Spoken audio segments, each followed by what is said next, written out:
व्यक्त मध्यानि भारत अव्यक्त निधनान्येव तत्र का परिदेवना। भगवान श्री कृष्ण अर्जुन से कहते हैं, पार्थ अव्यक्तादीनि भूतानि, समस्त भूत प्राणी, भूत कहते हैं प्राणियों को जिनका शरीर पृथ्वी जल अग्नि वायु आकाश से बना हुआ है, उनको भूत कहा है। अव्यक्तादीनि भूतानि, ये शरीर प्राप्त होने के पहले ये अव्यक्त, जैसे मान लीजिए मेरी 65-70 साल की उम्र है, इसके पहले मेरा शरीर अव्यक्त था, किसी को मालूम नहीं था, कोई नहीं जानता। व्यक्त मध्यानि भारत, हे भारतवंशी अर्जुन, ये मध्य में कुछ समय के लिए व्यक्त, कुछ समय के लिए आया है। कोई 50 साल, कोई 70 साल, कोई 80 साल, कोई 100 साल, व्यक्त मध्यानि भारत। अव्यक्त निधनान्य वो, यदि वह बाद में अव्यक्त हो गया है, जिसमें कोई शोक करने की आवश्यकता नहीं। भारतीय दर्शन में मनीषियों ने इस संबंध में, मृत्यु के संबंध में, जीवन के संबंध में, मानव जीवन के संदर्भ में जितना विचार किया है, जितना चिंतन किया है, इसमें जितना तार्किक प्रामाणिक चिंतन है, इतना दूसरे किसी शास्त्रों में नहीं, दूसरे कोई इतना सोच ही नहीं सकते। 1 करोड़ पुराण जो आप लोगों ने सुना, जो प्राय हर गांव में होता है, इसमें मनुष्य जीवन के वर्तमान जीवन और जीवन के परे की जो वर्णन किया गया है, उसको सुनकर लोगों को विश्वास नहीं होता।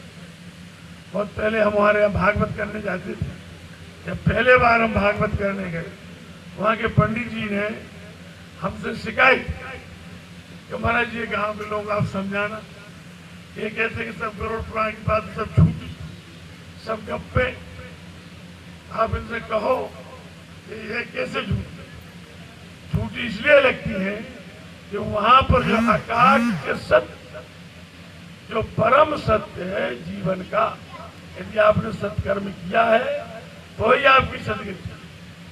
अन्यथा जो उसमें जो यम मार्ग का वर्णन किया है, उसको सुनकर हमने कई अच्छे अच्छे दुराचारी लोगों को सदाचारी बनते हुए देखा है। एक बार करोड़ पुराण सुन लिया तो उनकी लाइन सुधर गई कि भैया जीवन का सत्य इतना कठोर है। ये हमारे ऋषियों महर्षियों की महान उपलब्धि है, जिन्होंने वर्तमान जीवन के साथ साथ जीवन के परे जो स्थिति है उसके बारे में। हमारे गुरुजी कहा करते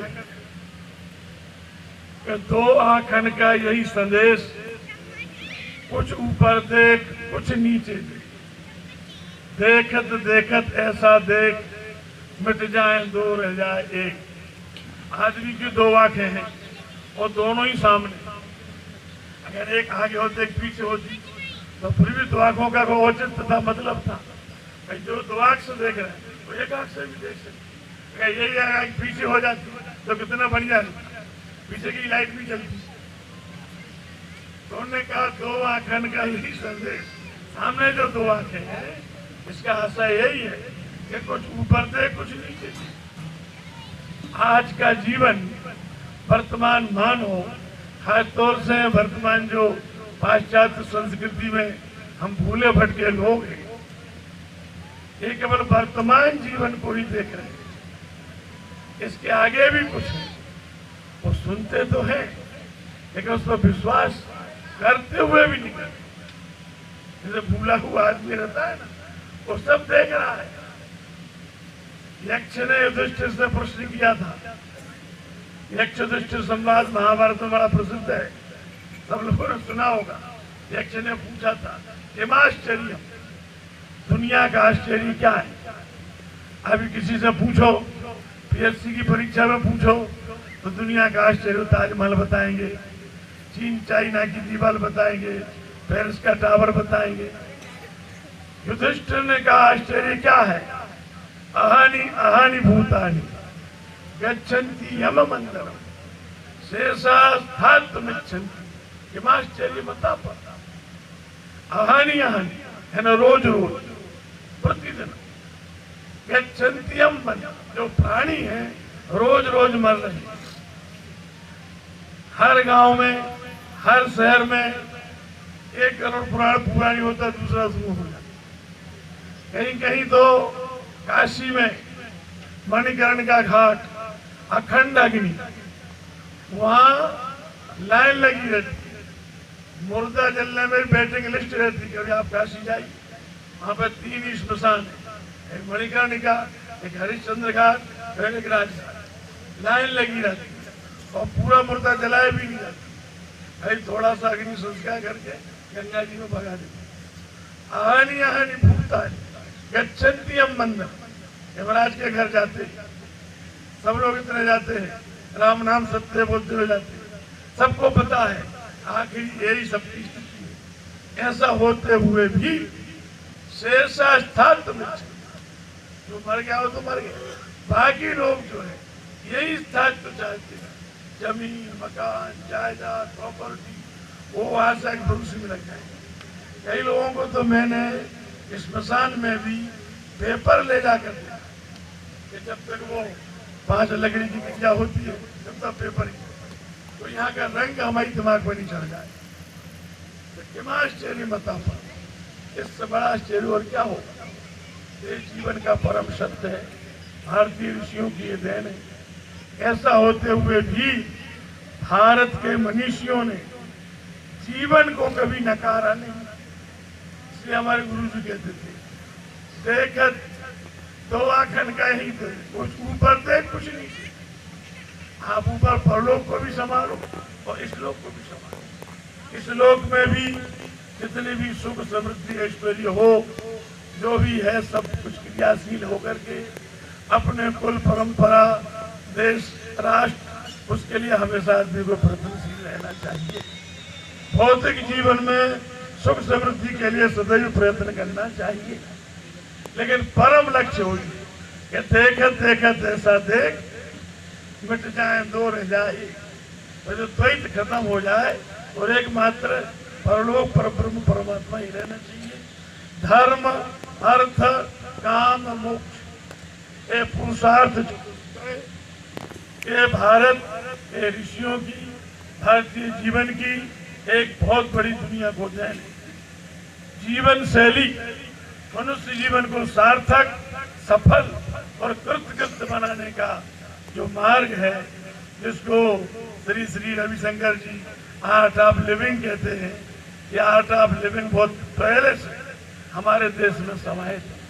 हम इन्हीं ऋषियों के चरित्र का, उनके उपदेश का, उनके आदेश का, उनके निर्देश का अपने जीवन में पालन करें, अंगीकार करें, तो ही हमारा जीवन सार्थक हो। शास्त्रों में बड़ा चिंतन किया गया है, अनायासेन मरणम बिना दैन्येन जीवन।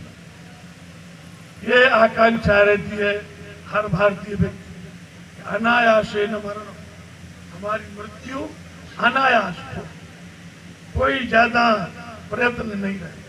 जैसा कि हमने सुना गुरु जी का चटपट जैसे सिया राम, बिना दैन्येन जीवन, जीवन में दीनता नहीं आना चाहिए। दीनता है क्या? पराधीनता, वृद्धावस्था, जन्म, मृत्यु, जरा, व्याधि, ये 4 दुख हैं। इसमें जो जरा है ना, बुढ़ापा, जब आदमी वृद्धावस्था से ग्रसित होता है, उसकी इंद्रियां शिथिल हो जाती है, इंद्रियां काम करना बंद कर देती है, आंखों से सुनाई नहीं देता, कानों से सुनाई नहीं देता, आंखों से दिखाना कम हो जाता है, हाथ पैर चलते नहीं है, उठते बैठते नहीं बनता। वो कहलाता है दैन्य जीवन। वो हमारे जीवन में नहीं आए। पश्येम शरतः शतम, हम 100 वर्ष तक देखें। शृणुयाम शरतः शतम, हम 100 वर्ष तक सुने। अधीना श्याम शरतः शतम, हम 100 वर्ष तक अधीन रहें, दीन ना रहे।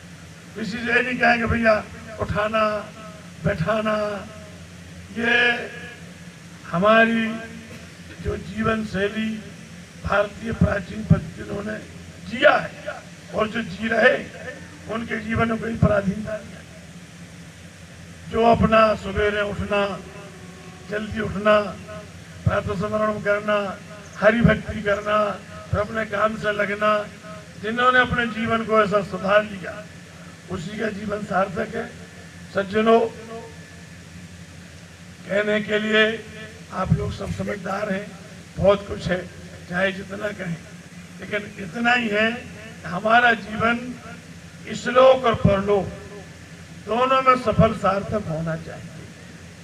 आप लोग सब यहाँ, आजकल तो कोरोना है,